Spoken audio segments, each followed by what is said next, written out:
You all right? You sure? Thank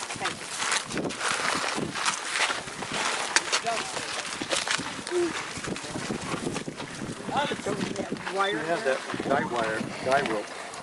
Posez-vous sur le fusil.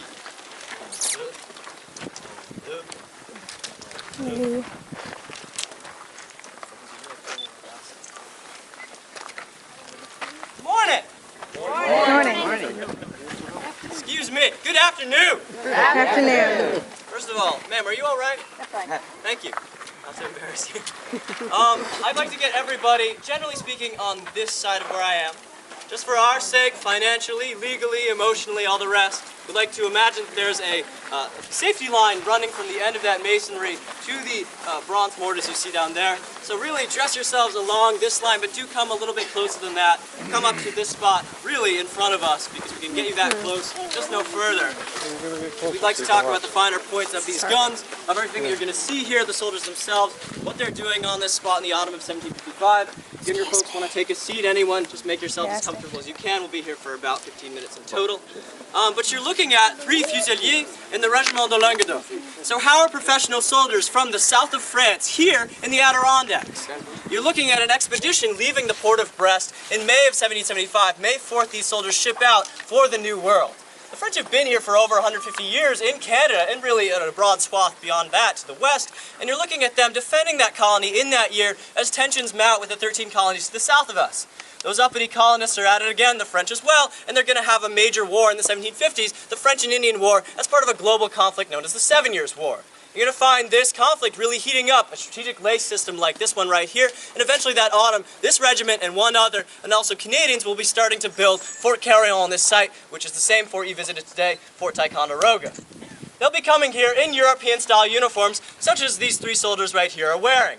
But knowing that these soldiers' uniforms may need some supplements to them for the climate, which is all up and down here in the New World, you're going to find them issuing out Canadian-style garments because, again, they've learned what works and what doesn't. You see these soldiers receiving things like capotes come winter, toques as well for off-duty kind of hats, sailors' caps originally, and you're going to find other things like mitas, préhus, souliers sauvages, souliers de boeuf, all the rest. We can explain that and talk about it in great detail, but you might have to visit our artificer's shop on the western side of the fort, that building to the left when you walk in. We're dying to talk about it, but we're here for this, in large part, the 1728 French infantry musket. You've got this gun and the other equipment, the giberne, the pouch right here, and then the ceinturon, the waist belt, which holds a bayonet and in theory a sword. That doesn't change bar wherever the soldier is going to be fighting here, whether it's India, whether it's New France, whether it's in Europe on the battlefields of the continent. You're going to find this gun serving really well over here in North America because this is an older pattern musket. This comes originally from 1728, but is going to be built for the next, really 20 years until 1746 by the French Army. At this point, it's an older model, but it's still very serviceable. It will see extensive use here in North America during the French and Indian War on both sides, and also during the American Revolution, again on both sides. You find this gun really great, and we'll bear that in mind as we explain a few of its distinct properties.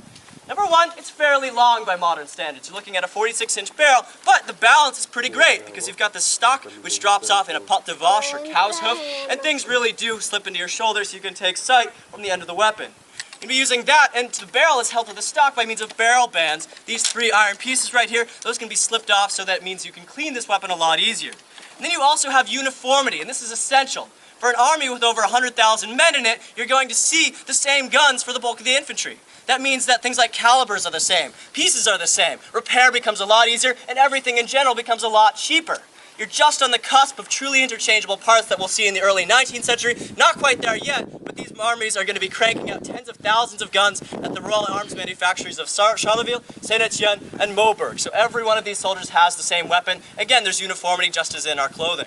What you have here is a gun that, while French, is a pretty good gun. You're looking at it being really similar to most other infantry weapons of the period. That is, say, flintlock muskets. These are smoothbore. What you're looking at here is a gun with 3 iconic parts. Le canon, or the barrel. That's the iron tube, fairly straightforward. The explosives will rest inside that. Then you have la crosse, which again has its own shape, but this is just the stock that holds the gun's structure. It gives it strength.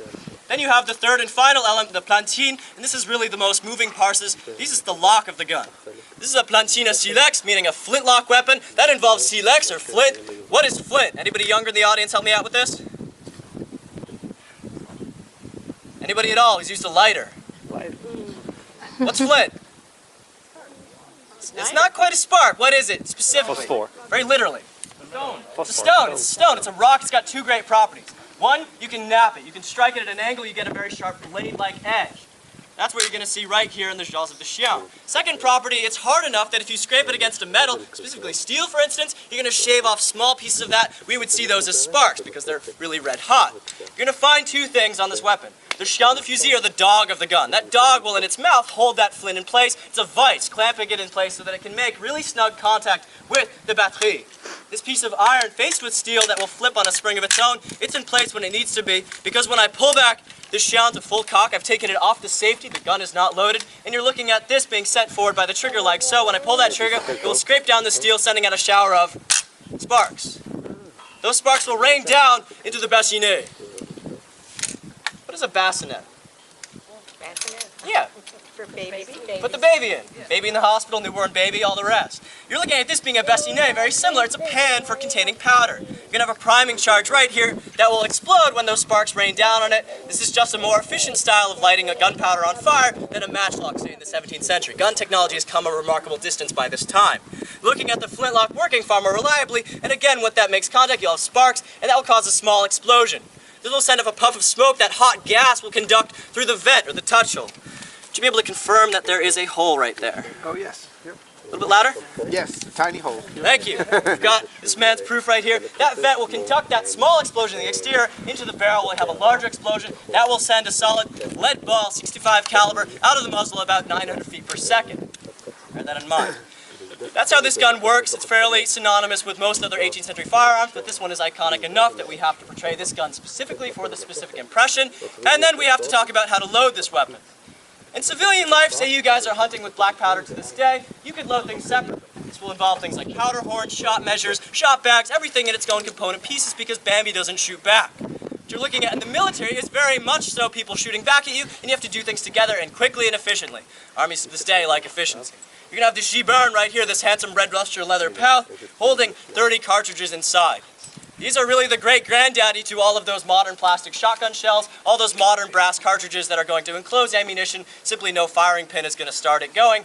You're going to have 150 grains of gunpowder up top, and then in theory, a solid lead ball out at the base. That's critical because everything is wrapped up ready in advance. A soldier can simply bite this off and start loading his weapon very quickly. You can have this done in 10 to 15 seconds should the soldier be trained. Any good soldier should be, and you'll have that done again in a military manner. What's better than one good soldier loading his gun every 15 seconds? 10 of them. A lot of good soldiers. 3 incredibly handsome soldiers. No, barring my ego today, really you need more numbers. This is not an army, these 3 soldiers you see here. This is simply a file. If we could break that down, I mean there are 3,000 soldiers in this expedition. If we break that down into company strength here, you're looking at 600 men between 2 battalions that are fairly under strength. If we break that down further, look at that trench behind you. That's serving a company of 40 to 50 men, feeding them. If we have that number of men here at the fort, and there's 26 of them, you're going to have these guys potentially just milling around the field. No structure yet, we'll get to that. And then the lieutenant steps onto the field of battle, and he's about to change these men's lives for a decisive word. He sweeps off his hat, he surveys his men.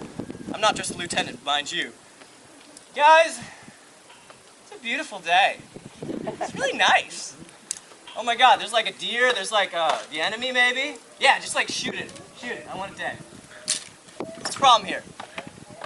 He's about to shoot you in the back of the head. Yeah, very much so. I might get shot, more men would be involved, and again, friendly fire is not all that friendly.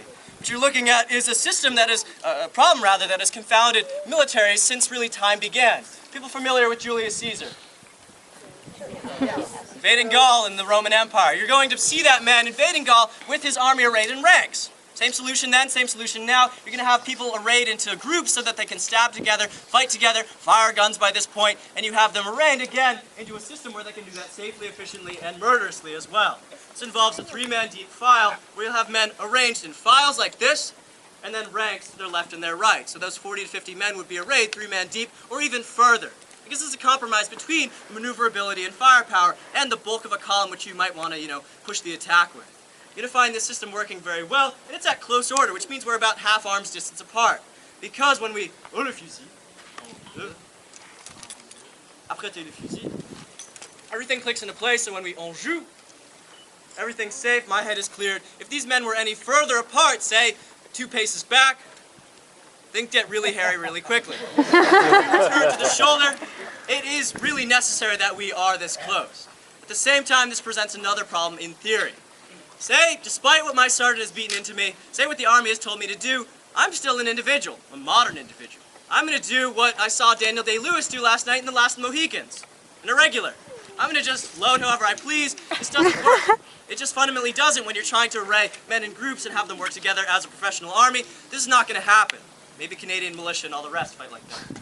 You're going to see these men arranged in this space, and all of their movements will be dictated by a manual of arms. A manual that's fresh for this campaign season, released May 6, 1755, an ordinance coming right out of the French government at Versailles, compiling older manuals and refining them so that redundant positions like blowing into the pan and, superfluous motions are cut out. This is going to show you exactly how to load these weapons as troops would have been recruited and taught in France proper. We'll show you what that looks like piece by piece. Prenez la cartouche. You have these men pivoting on their heels, bringing their weapon to breast tight so it's manageable, so it's close, so it's secure, and withdrawing a cartridge from their gibert. Déchirez-la avec les dents. They're going to expose that powder, tasting some in fact, and you're going to have them amorcer. Prime the weapon. Fermez le bassinet. Passez le fusil de côté de l'épée. 1, 2, 1, 2. And we're not counting 1, 2 simply for your, pleasure. We're doing this so that we have that movement syncopated in motion together, so that it's working as a team. That's how these soldiers will be training, so they get that muscle memory down. They've passed the gun to sword side. Now this bears a question. Do you see a lot of swords being worn by our service people, say in Afghanistan and the Middle East? Not at all, not anymore. And the same is true for this period. This army, when it passes through Montreal, has issued things like ammunition, new Canadian clothes, and probably leaves its sword behind in storage because they're an encumbrance in the woods, they're not being used in combat, and they're definitely too expensive to replace year after year. Mettez la cartouche dans le canon. Passez le fusil. Tirez la baguette. Now that ramrod, that baguette, yes, it's a baguette, that's just a stick. Some are made out of bread, some are made out of iron. You have this being withdrawn so that we can bourrer, or ram. Once that charge is seated down snugly at the base of the barrel, it will have the most force so it can explode out at great velocity, and you're going to remettre la baguette à son lieu. Returning that to its pipe, because without this critical baguette, I can't load, fire, or even clean my weapon at the end of this demo. We're going to porter le fusil. 1, 2, 2. And now the gun is back on the shoulder. These 40, 50 men may have loaded, and they're able to deliver a volley. Before they do that, they need to do a number of things. They need to get into a position where their fire will be advantageous. For cameras, it's really easy to put guys out in a field and have them slug away. Things you might see sometimes in Europe, sometimes over here, but really that's not the norm. You're looking at people, especially in this forest, moving into positions where they can lay an ambush, where they can take cover in a tree line. They're going to use the landscape to their effect. Any military man to this day will do just that, and they're going to get to a place where their fire is advantageous, where they'll suffer fewer casualties, and the bulk of the battle may just be marching, and battles are fairly rare at that. Second thing that they do is readdress the safety line. If I get you guys moving behind that, it's for my sake and yours. You guys are good. Excellent. We like to make sure you can see the action without becoming part of it. What if you see? So now we've clicked into place, kind of like a Swiss watch, and we have a nice safe firing line because I've stepped down so my head is covered. We have these 2 men stepping over in succession so they can fire to my right. And again, this would be multiplied by more men across. On joue. So now, this is the point where we're getting ready to shoot. If you have any jumpy people, please take the appropriate precautions. These men will take sights from the end of their barrel, and they will wait calmly and patiently for the order to feu. Firing that volley nice and crisply as one shot, they will mettre le chien sur l'épaule, amorcer et bourrer. Because in training, it's good to tell people stuff step by step. When you're explaining it as well to an audience, it's good to go piece by piece. But once soldiers are trained, once they know the manual and have learned it by heart, they're going to just be told to load, to prime and ram. And they can do it at their own speed so that they can do it again as fast as their training, their body, and their muscle memory were allowed. This necessitates a further conversation because tactics like this work well on open fields. This is how sort of the standard basic training really will be conducted. But the army will be facing things in New France that are potentially different than the rolling farm fields of the south of France. What is that mountain covered with? Trees, but this is really nothing new. Europe has trees. Europe has lakes. Europe has mountains and bogs and all the rest galore. Even by this point, you're looking at this army having served in the previous war, just for instance, the War of Austrian Succession, this regiment specifically in the Italian Alps, the Swiss Alps. You're looking at them fighting in very rough conditions, which in some ways make the Adirondacks look like a cakewalk. You're going to have veterans within this ranks, but even for those who have not previously fought in that war or in the French army generally, which is fighting all over Europe, you're going to find them just simply opening a book.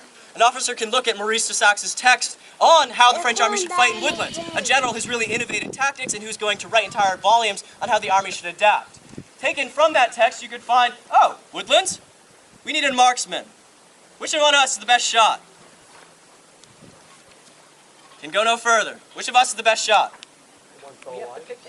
Yeah, you have to pick it. Pal. No, it's me. Anyway, conflict of interest of these two privates right here. The man with the red hair to the front, raise your hand. You guys are cold. Man in the rear, raise your hand. Oh, I got a little bit better response. I'll work on you. We need this soldier to step out front. Come to the center, please. He's asking which one's the better shot. That guy's got something on his This hat, man, so. his appearance belies his true nature. He was pulled from the roughest tavern in all of the south of France. We stuck him on a boat for over a month. He was chased by the Royal Navy the entire time. Other companies were captured. That's another story. And he has crossed the Atlantic to arrive in the New World and is now potentially our best shot. What can we do with those trees, with these new tactics, to protect him? Put worse shots in front of him. Camouflage. I'm not going to do that. Camouflage is not the goal. Your gun will set off, really, your appearance as soon as it goes off with the smoke. We're going to move this man behind the cover of a large rock, of a tree. Please, again, use your imagination. What are you going to do the rest of us? Not put him in front. That was suicidal. We can do the same thing at other trees like Canadians and natives do, but that would address another problem with fire safety and muzzle control. What we're going to do is we're going to retain that disciplined structure, that file system, but just simply move it behind this man so we can do something critical for, ostensibly, that sharpshooter up front. What do we do? Oh, reload for him? We're going to reload for him. We're going to form a filing team, a primitive assembly line so that we can have guns always in his hand so he can fire faster and he can always protect us as we load for him. This is exactly what Maurice de Sax's text shows in how the French should adapt. Après on joue.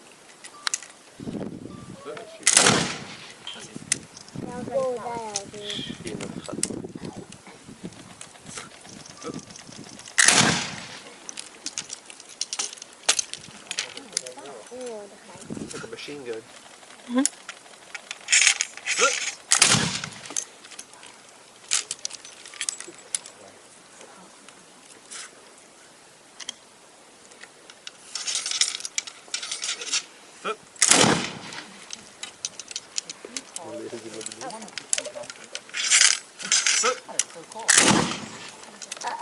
אתם פשוט טוענים את הרובה כל פעם, כדי שיהיה לו מאוד קל לראות מהר.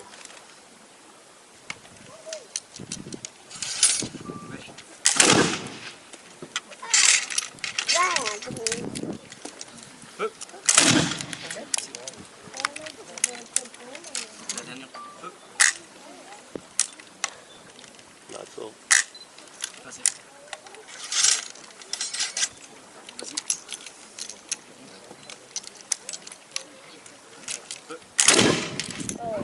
So again, this system can be replicated whenever the sort of tactical toolkit calls for it. But you're going to have this system, just one of many, and the French are going to use this to great effect here in the woodlands of North America, in the Adirondack Forest, for instance. They're going to use this specifically at this fort on July 8, 1758, as they defeat an army 4 times their size. Unfortunately for you guys, made out of Americans like myself as well, and also English soldiers. That army pulls onto the field with 17,000, is defeated for the course of 7 hours of battle, really, and goes home with 2,000 men dead, wounded, killed, captured. That army is defeated because the French army lays itself in 8-man firing teams, fires against a breastwork, and they're going to protect themselves as they take a murderous fire against the enemy, in words of one of the provincials that survives the attack. That bears talking about because that's the largest battle that's fought here on this site. But what isn't here when the French soldiers first arrive in 1755? Fort. They're going to have to build that fort starting that year, really continuing for the next 4 years until they evacuate the fort in 1759. It's recaptured, named Fort Ticonderoga. Why are we talking about the French this year? Well, because they built the fort. It's kind of a cool topic. It's rarely underrepresented, but also because it's a real part of American history, part of Canadian history as well. You're looking at us changing that interpretation from season to season, and we address different soldiers that existed here on the property, here at this site, performing their service. That includes Native Americans, that includes Germans, that includes Americans in large part, and then also British and French soldiers as well. We change that up each season, so if you come back next summer, you'll see 1776 Americans rebuilding this old place of farms, and very much in memory of those French campaigns of old. So bear that in mind. Number 2, we are private, not-for-profit. We are able to be paid for our work, all the staff are, because you guys came today. You're looking at 60% of this site's funding coming not from the federal government, not from the state government, but from people like you. Because you've come today, because you've shown an interest for whatever reason, you've allowed us to work, you've allowed us to carry forward this history, and also to preserve this site, enhance it, and continue it on for generations and generations. So anybody here coming back 50 years, I may not be here, but definitely somebody will if people keep visiting. So thank you, thank you, thank you. Thank you.